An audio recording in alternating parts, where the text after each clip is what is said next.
Good morning student. आज हम लोग टॉपिक को थोड़ा आगे बढ़ाने के लिए आए हैं जो पहले पढ़ चुके हैं पोषण के बारे में, तो उसी को थोड़ा आगे बढ़ाते हुए नया टॉपिक लेकर आए प्रकाश संश्लेषण। हम थोड़ा देख लेते हैं कि प्रकाश संश्लेषण आखिर किसके अंदर पढ़ना होता है हमको। तब स्वपोषण ऑलरेडी हम जान चुके हैं, स्वपोषण क्या है, स्वपोषी क्या है। तो मतलब स्वपोषण क्या है और स्वपोषी क्या है, इन दोनों में अंतर हम कर चुके थे। ठीक है, मतलब स्वपोषी क्या है, एक ऐसा जीव जो स्वपोषण विधि से भोजन ग्रहण करता है, उसको हम स्वपोषी कहते हैं और क्रॉप्स कहते हैं। ठीक है, आखिर ऐसा क्या है कि स्वपोषी के पास ऐसा क्या मैकेनिज्म है कि वो खुद से अपना भोजन बनाता है। तो हम यहाँ पे लिख दिए हैं कि मेथड, उसके पास एक मैकेनिज्म है, प्रकाश संश्लेषण करने की क्षमता होती है उन जीवों के पास, इन जीवों के पास, स्वपोषी के पास प्रकाश संश्लेषण करने की एक क्षमता होती है। ठीक है, उसे हम फोटोसिंथेसिस भी इंग्लिश में कहेंगे। ठीक है, अब आता है कि आखिर कौन कौन सा आवश्यक प्रकाश संश्लेषण क्रिया करने के लिए कौन कौन आवश्यक सामग्री होती है। ठीक है, तो यहाँ पे लिख दिया रॉ मटेरियल्स। तो कौन कौन है, तो कार्बन डाइऑक्साइड, CO2, जल, वाटर, सनलाइट, सूर्य का प्रकाश और क्लोरोफिल। तो ये चार कंपोनेंट है, चार रॉ मटेरियल है जिसके बिना प्रकाश संश्लेषण होगा ही नहीं। तो हम ये कह सकते हैं कि प्रकाश संश्लेषण होने के लिए कम से कम चार चीज होना अत्यंत आवश्यक होता है पौधों के लिए। ठीक है, आगे बढ़ते हैं कि समीकरण, प्रकाश संश्लेषण आखिर क्या है। तो समीकरण के पहले हम प्रकाश संश्लेषण का एक परिभाषा लिख लेते हैं। ठीक है, तो प्रकाश संश्लेषण एक ऐसी विधि है जिसके द्वारा कोई भी पेड़ पौधा अपना भोजन स्वयं तैयार कर लेता है with the help of carbon dioxide, जल, सूर्य का प्रकाश, in presence of chlorophyll to form glucose. मतलब ये हुआ कि प्रकाश संश्लेषण एक प्रक्रिया है जिसमें से क्या करता है, हरे पेड़ पौधे जो है ये इन चारों रॉ मटेरियल का यूज करते हुए क्या कर रहा है, ग्लूकोज के रूप में अपना भोजन तैयार कर लेता है। ठीक है, अब आता है प्रकाश संश्लेषण का एक समीकरण। कई बार ये पूछा गया है समीकरण को बैलेंस करने के लिए या समीकरण को लिखने के लिए। जब भी एग्जाम में पूछा जाए प्रकाश संश्लेषण क्या है, तो उसका हमको परिभाषा के साथ जो है एक समीकरण दे देना चाहिए। ठीक है, एक समीकरण हम देखते हैं कि यहाँ पर 6CO2 12H2O। ठीक है, एक समीकरण क्या है, 6CO2 12H2O gives C6H12O6 plus 6O2 plus 6H2O। ठीक है, अब ये प्रक्रिया में 1 2 3 4, ठीक है, ये हमारा क्या हो गया, रॉ मटेरियल हो गया। कार्बन डाइऑक्साइड, जल, सूर्य का प्रकाश और क्लोरोफिल, ये हमारा क्या हुआ, रॉ मटेरियल है। और मेन प्रोडक्ट हमारा क्या हुआ, ग्लूकोज। तो पौधा क्या कर रहा है, मेन प्रोडक्ट किस रूप में, ग्लूकोज के रूप में तैयार कर रहा है। बताइए ग्लूकोज का फार्मूला क्या है, केमिकल फार्मूला ग्लूकोज का क्या हो गया, C6H12O6। ठीक है, अब ये ग्लूकोज जब पौधा तैयार कर रहा है तो क्या कर रहा है कि साथ ही साथ बाय प्रोडक्ट के रूप में ऑक्सीजन रिलीज कर रहा है। ठीक है, और ये हमारा जो वाटर है, ये वाटर वेपर के फॉर्म में ट्रांसपिरेशन के रूप में वो बाहर पत्ती से निकल जाता है। ठीक है, अब आगे बढ़ते हैं कि प्रकाश संश्लेषण की क्रिया होती कहां है। तो प्रकाश संश्लेषण क्रिया के लिए एक साइड लिखा हुआ है कि स्थान कहां है। तो मेन स्थान होता है क्या कि नजदीक का आंसर। जैसे बोलेंगे कि प्रकाश संश्लेषण बच्चे पढ़ते हैं क्या, पत्ती में होती है, पत्ती में कहां। ठीक है, तो हम पहले से 9th क्लास में पढ़ चुके हैं प्लास्टिड्स के बारे में। तो वहां पे पढ़े थे टाइप क्लोरोप्लास्ट।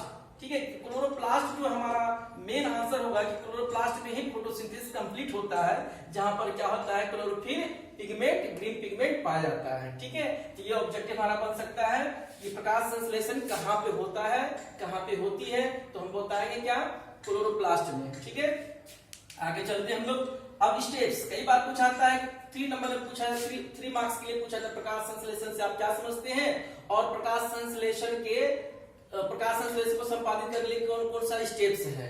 तो यहाँ पे स्टेप्स लिखे हैं, कौन कौन जो है चरण है, स्टेप्स में आते हैं। तो पहला स्टेप होता है कि क्लोरोफिल के द्वारा सूर्य का प्रकाश का अवशोषण करना। ठीक है, क्लोरोफिल के द्वारा सूर्य के प्रकाश का जो है अवशोषण कर लिया जाता है। ठीक है, इसके पास ये कैपेसिटी है कि जो सूर्य का प्रकाश आ रहा है सूर्य की किरणों से, उसको अवशोषित कर लिया जाता है।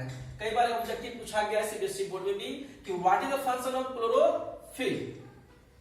सेकेंड स्टेप्स होता है कि जो सनलाइट है, सनलाइट को क्या करना है कि रासायनिक ऊर्जा में कन्वर्ट करना है। मतलब लाइट एनर्जी को केमिकल एनर्जी में कन्वर्ट करना, मतलब प्रकाशीय ऊर्जा को रासायनिक ऊर्जा में बदलना तथा वाटर का विखंडन, वाटर को तोड़ दिया जाता है, वाटर को क्या किया जाता है, तोड़ दिया जाता है। तो वाटर जो टूटेगा तो वाटर क्या चीज से बना है, हाइड्रोजन और ऑक्सीजन से, ठीक है। वाटर टूट गया किसमें, हाइड्रोजन ऑक्सीजन से, ठीक है, हम तोड़ लिए वाटर को।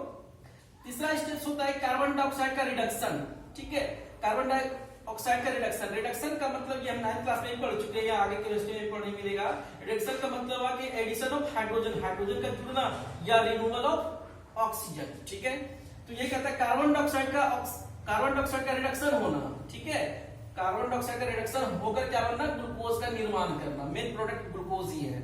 अब इसी चीज को हम लोग देखते हैं, पहला स्टेप क्या हो गया कि सूर्य का प्रकाश का अवशोषण कर लिया क्लोरोफिल के द्वारा हमारा, ठीक है। प्रकाशीय ऊर्जा को रासायनिक ऊर्जा में बदला गया और वाटर का विखंडन, तो वाटर हमारा यहाँ पे है, ठीक है। अब होता है क्या कि ये जो हाइड्रोजन है, ये हाइड्रोजन है, ये एड हो जा रहा है, जुड़ जा रहा है किससे, कार्बन डाइऑक्साइड से। तो जैसे कार्बन डाइऑक्साइड से हाइड्रोजन जुटेगा तो उसका क्या हो जाएगा, कार्बन डाइऑक्साइड का रिडक्शन हो जाएगा सर। तो ये कार्बन डाइऑक्साइड का रिडक्शन होकर क्या बन गया, ग्लूकोज बन गया, ठीक है। तो कार्बन डाइऑक्साइड का क्या हो गया, यहाँ पर रिडक्शन हो गया, ठीक है। और ये जो हमारा ऑक्सीजन है, ये ऑक्सीजन कहाँ आ गया, ये बाहर निकल गई, ठीक है। तो ये बाहर निकल गया, तो ये हमारा ऑक्सीजन जो है ये क्या होता है, रिस्पिरेशन में यूज करते हैं। जितना भी एनिमल्स है वो क्या करता है, सांस लेने में इसी ऑक्सीजन को यूज करता है। तो क्वेश्चन कई बार पूछा जाता है कि प्रकाश संश्लेषण के दौरान ऑक्सीजन मुक्त होती है, और वो ऑक्सीजन कहां से मुक्त हो रही है, जल से, ठीक है। अब इस बात को हम थोड़ा सा एक डायग्राम में देखने जा रहे हैं, ठीक है। एक चीज यहाँ पे छूट गया, इसको मेंशन कर लेते हैं कि जल से क्या हुआ है, जल से क्या हो रहा है कि हाइड्रोजन क्या हो रहा है, रिमूव कर रहा है, ठीक है। जल से हाइड्रोजन क्या है, रिमूव कर रहा है, हट रहा है, इसलिए इसका क्या हो गया, ऑक्सीडेशन हो गया। तो यहाँ पे आ गया क्या, जल का ऑक्सीडेशन। अब एक ही समीकरण हम लोग क्या देख रहे हैं, एक ही इक्वेशन हम लोग क्या देख रहे हैं, ऑक्सीडेशन भी हो जा रहा है किसका, जल का, और कार्बन डाइऑक्साइड का क्या हो रहा है, रिडक्शन हो जा रहा है। तो इस तरह से हम कह सकते हैं कि फोटोसिंथेसिस कैसा रिएक्शन है, रिडॉक्स रिएक्शन। कैसा रिएक्शन है, रिडॉक्स, रिडॉक्स,